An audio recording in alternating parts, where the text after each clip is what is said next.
वरहमतुल्लाहि वबरकातुहू। मुअज़्ज़िज़ हज़रात, ज़ुबान बहुत खतरनाक चीज़ है।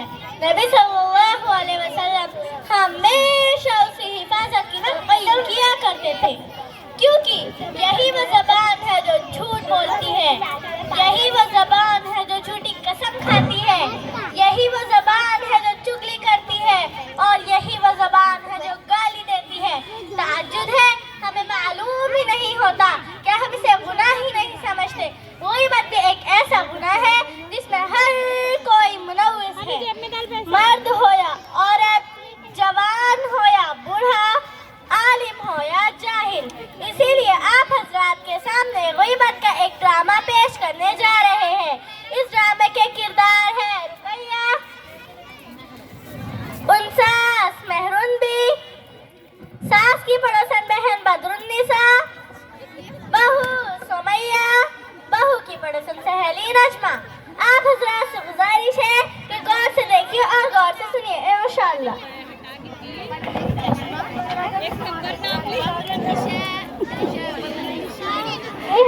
तो 7 लोगों का नाम रहता है वैसा।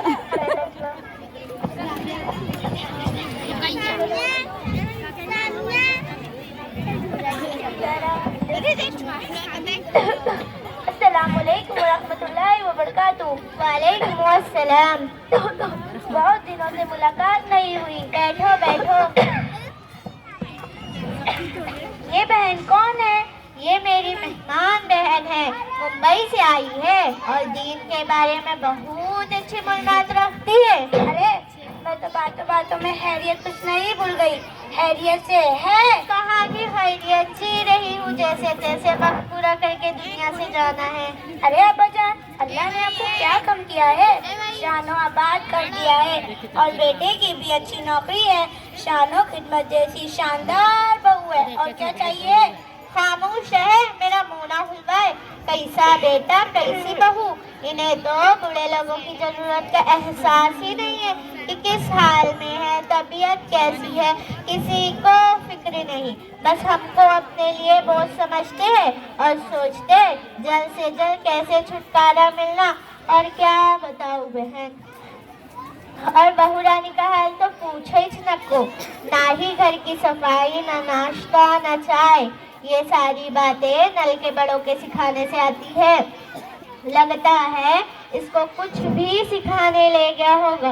और क्या बताऊं बहन, अपने मायके का कोई आ जाता तो उनकी देखभाल में उनके पीछे पीछे रहती, जब हमारा कोई आता कुछ भी परवाह नहीं, न देने के लिए हाथा बढ़ते, न पकाने के लिए पैरा उठते। नाटक शुरू हो जाता, कभी सर में दर्द, कभी पेट में दर्द, कभी यहाँ दर्द, कभी वहाँ दर्द।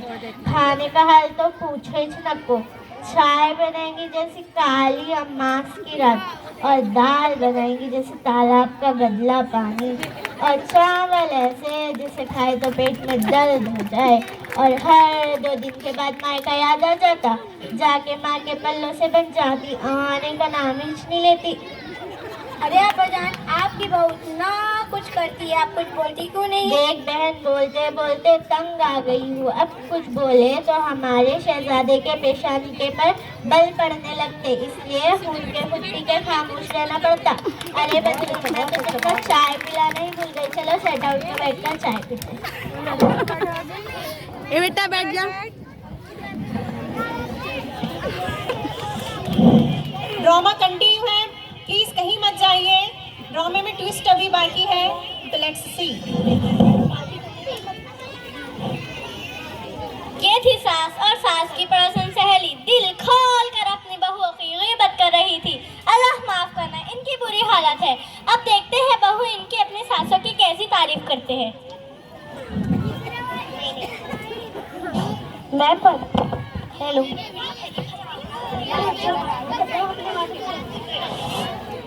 प्लीज साइलेंस बनाए रखें, ड्रामा जारी है।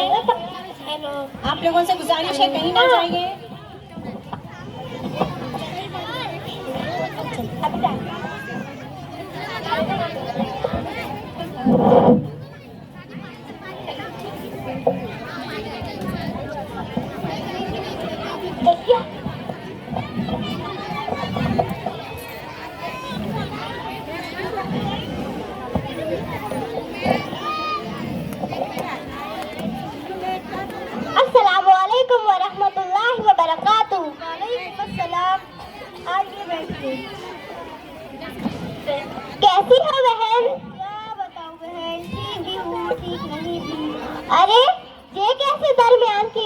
रही हो? क्या बताऊं मैं, जब तक सास का साया सर पर चल रहा है, जब तक चैन कहाँ है।